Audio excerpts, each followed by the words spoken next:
Tem uma outra pergunta aqui, que se você quiser comentar, depois eu faço meu comentário, ou eu faço meu comentário e depois você faz o seu, que é a respeito das taxas de gestão, né? O que você acha aí das taxas de gestão? Quer que eu comece ou você começa? Deixa eu começar aqui, né? Já tô no. O negócio é o seguinte, né? As taxas de gestão, pode ser a taxa de gestão, taxa de administração, performance, todas juntas, né? Existem várias formas de você cobrar, tem de consultoria também. Então você tem que pegar e você separar todas essas taxas aí do resultado que o fundo ele te oferece. Então, tudo na vida ela funciona como um retorno do investimento que você faz. Então, por exemplo, eu estava até conversando isso com o Elon mais cedo, né? Eu tenho uma carteira muito diversificada e eu tenho outros investimentos, tenho vários tipos de investimentos. Todos eles, né, investimentos mais diferentes que possíveis, né? Por exemplo, compra e venda de carros usados, né? Você tem um investimento lá, você tem uma empresa de compra e venda de carro usado, tem uma ação na bolsa, tem um monte de coisa.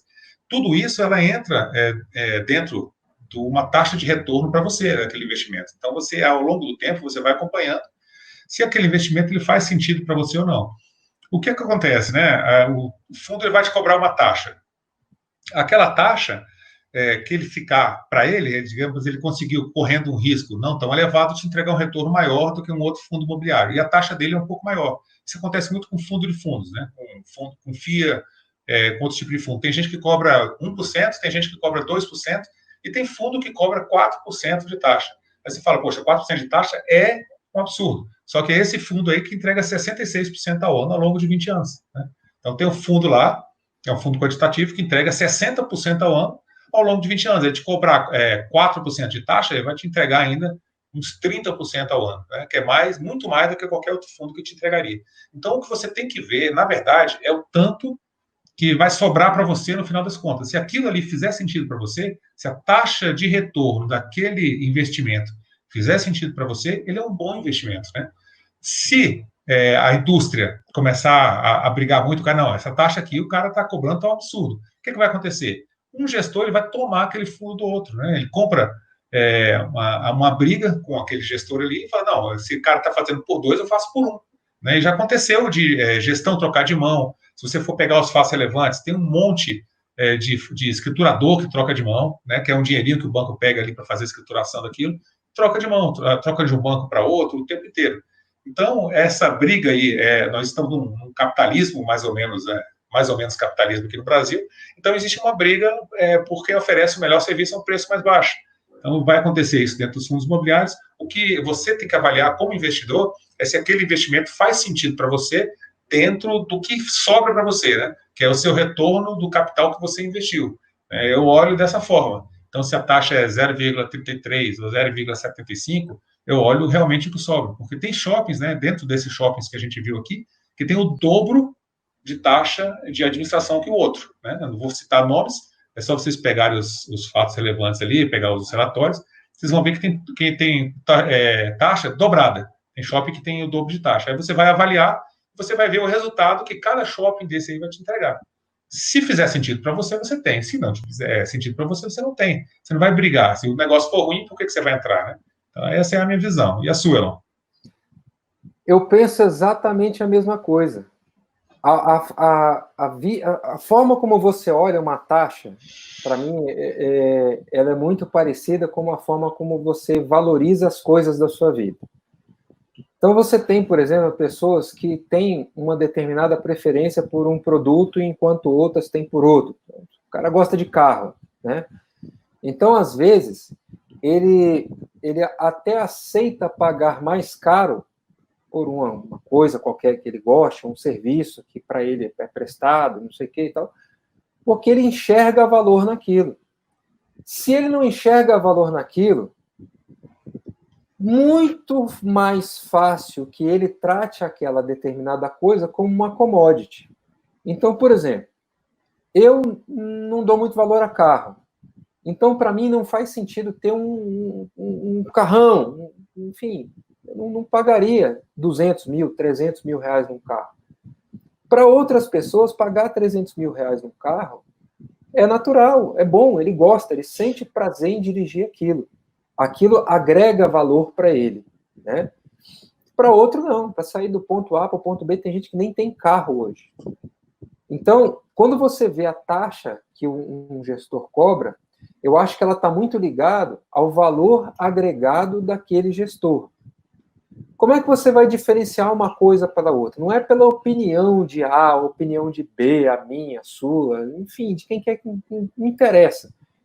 Faz o seguinte, olha para o mercado e vê qual é a taxa praticada, qual é a taxa padrão. Né? Pô, a taxa padrão aqui do mercado é tanto. Esse gestor, ele cobra mais taxa. Ele entrega mais do que o gestor A para B, ele é o dobro melhor, né? Eu costumo dizer com a minha esposa o seguinte, você vai comprar um determinado produto e outro produto ele custa 50% a mais. Ele é 50% melhor do que o anterior? Se ele for 50% melhor do que a comparação, o preço está justo. Se ele não for 50% melhor do que o anterior, o preço está caro. Por quê? O preço ele vai refletir o valor que está sendo entregue para você, ele é o ticket de entrada, é quanto você está pagando pelo serviço. Se o serviço do gestor A é muito melhor do que o serviço do gestor B, você pode concordar ou não em pagar aquele serviço.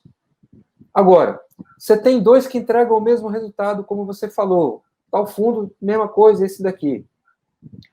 E um distribui mais do que o outro, poxa, aquele que distribui mais, ele está sendo mais eficiente, né? Ele está conseguindo produzir mais riqueza do que o outro que está aproveitando ali, tá, tirando uma parcela maior para ele, né? Agora, o que compõe essa parcela? Você pode ser que você tenha um fundo pequeno, que tem ali um escritório, uma equipe pequena enxuta, e você pode ter um monstro que tem 300, 400 pessoas fazendo avaliação de imóveis, o cara viajando o Brasil todo, o cara fazendo prospectão, o cara fazendo desenvolvimento. O custo operacional dele é diferente. Então, eu não posso atribuir o mesmo valor às duas coisas. A gente tende a olhar as 4 letrinhas lá e o 11, achar que é tudo igual. No caso dos ETFs, por exemplo, você tem os ETFs da Vanguard, que tem a menor taxa do mercado. E é um ETF de S&P 500. E você tem um outro que também é de S&P 500 e que cobra mais taxa. Os dois são fundos de índice que têm a mesma coisa, que distribuem. Por que o outro cobra mais taxa? Por quê? Porque ele tem um custo operacional maior. Então, se você não aceita o custo operacional maior, você pode fazer duas coisas. Você pode ir lá, negociar, como você falou, convoca a assembleia, troca o administrador, o fundo é soberano, o fundo decide sobre aquilo. Se você quer ser ativista e brigar por isso, sem problema, você está no seu direito, né? Quem sou eu para dizer que as pessoas não têm direito a brigar por taxa menor, taxa maior, enfim, tanto faz. Eu acho o seguinte, que você tem hoje uma diversificação tão grande de fundos, de gestores, de imóveis, de negócios e de oportunidades que me faz ter muito mais clareza entre escolher investir em determinado segmento ou em outro. Então, não é uma coisa assim que hoje é um limitante ou é uma coisa que significa grande coisa quando eu vou fazer a comparação ali entre um e outro, né? Porque como você vai estudando, você vai entendendo um pouco dos gestores, vai entendendo um pouco das estratégias, um pouco dos resultados passados, um pouco das perspectivas de futuro, um pouco da cabeça, das vezes, para onde o cara está indo, ele cobrando aquele prêmio, você paga porque você acredita nele, né? Então, seria a mesma coisa de você ter lá o craque de futebol e ele tem um determinado valor de passe, e você tem um cara que está começando a carreira e tem um determinado valor de passe. Os dois vão fazer um gol. O gol de um saiu mais barato do que o gol do outro, mas o gol é o mesmo. Então, o resultado final, né, se você está olhando o resultado final, independente da taxa, que eu acho que faz muito sentido para o investidor iniciante, ele está mais preocupado com a qualidade do ativo, com a geração de caixa, do que com a taxa que efetivamente ele está pagando, né? Então, acho que é um ponto que você pode criticar, que você pode falar, que você pode fazer, mas que a sua capacidade de mudar é muito pequena. E você precisa pensar a outra ponta. Falar assim, eu estou disposto ou não a pagar. Se eu não estou, eu procuro semelhante, né? Então, faz muito sentido ficar com muita polêmica em cima disso, porque no frigir dos ovos, o pato é macho e deu o ovo, certo?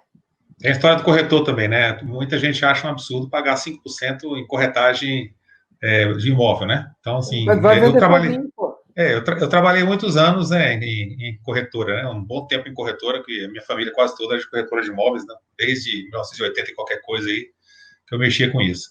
Então, assim, tem corretor que é tão bom que ele consegue vender a sua casa 10% acima do valor, né? Ele consegue recolocar aquele ativo num valor que outro não consegue. Ele cobra 5%, o outro é 5% também. O outro, às vezes, pode fazer 3%, uma taxa mais barata, né? Existe uma certa briga de taxas aí, tem o que é legal e o que é acertado por trás, né? Antigamente, pelo menos, era assim. Tem muitos anos que eu não vejo, não vou dar pitaco agora na posição dos outros.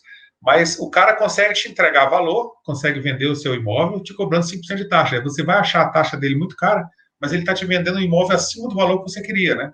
Então, assim, tem o ganha-ganha, existe ainda o ganha-ganha. Né? Você tem que pensar muito nisso.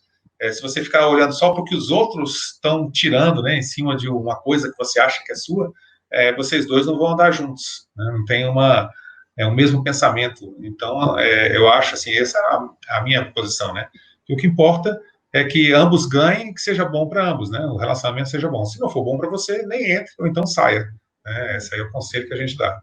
E assim, a gente tem que procurar sempre a crítica positiva, né? Então, às vezes, criticar por criticar, ou criticar com um posicionamento mais contundente, nem sempre é a forma mais fácil, né? Ela é fácil de você gerar polêmica, mas ela não é fácil de você gerar uma solução, né? Então, o ativismo do cotista, né? E isso acontece muito quando você tem o cotista ativista, né? Ele é bom, ele é salutar, mas ele tem que ser respeitoso, né? Então, você tem que enxergar valor no serviço do outro também, porque, afinal de contas, você está pagando a taxa para ele desempenhar um serviço. Então, você vai lá e paga uma determinada taxa, o cara te entrega um serviço que é um serviço bom, você está de acordo em pagar a taxa. Aí você paga outra taxa, o cara diminui a qualidade do serviço, você já vai ver que aquela taxa está cara, né? Então, esse ajuste de conduta, eu acho que ele tem que acontecer, é uma coisa que vai acontecer com a maturidade do mercado, porque novos gestores estão entrando, outras pessoas estão sendo inseridas no mercado, a própria característica do mercado ela está mudando, então você parte de um mercado que antigamente você tinha basicamente um síndico melhorado, que era um gestor de fundo de prédio monoimóvel, monoinquilino, para hoje ter um gestor de portfólio que tem que fazer uma abrangência nacional com multi-estratégia, olha só que coisa interessante, e às vezes dominar diversos setores do mesmo mercado. Então, isso não é barato, isso não é fácil de fazer. Então, a tendência é que nessa especialização e nessa complexidade que está sendo agregada, também tem um ajuste em cima das taxas que estão sendo cobradas, né? Então, precisa devagar, né? E entender com maturidade para onde a banda está tocando. Se você não estiver satisfeito, aí você pega e troca o seu investimento. Você sai de um fundo de shopping para outro fundo de shopping, você vai de um fundo de escritório para outro fundo de escritório. Não, eu gosto muito desse, queria muito que esse aqui permanecesse. Então aí você é um cara ativista, você está brigando pelo aquilo que você quer participar. Então, são ponderações diferentes, são coisas diferentes, e eu acho que a gente precisa ter diálogo, né? Não monólogo, um diálogo para chegar numa solução que é uma solução mais aprazível para ambos os lados. Se não for possível chegar, você tem duas opções. Concorda ou sai. Não tem muito o que discutir.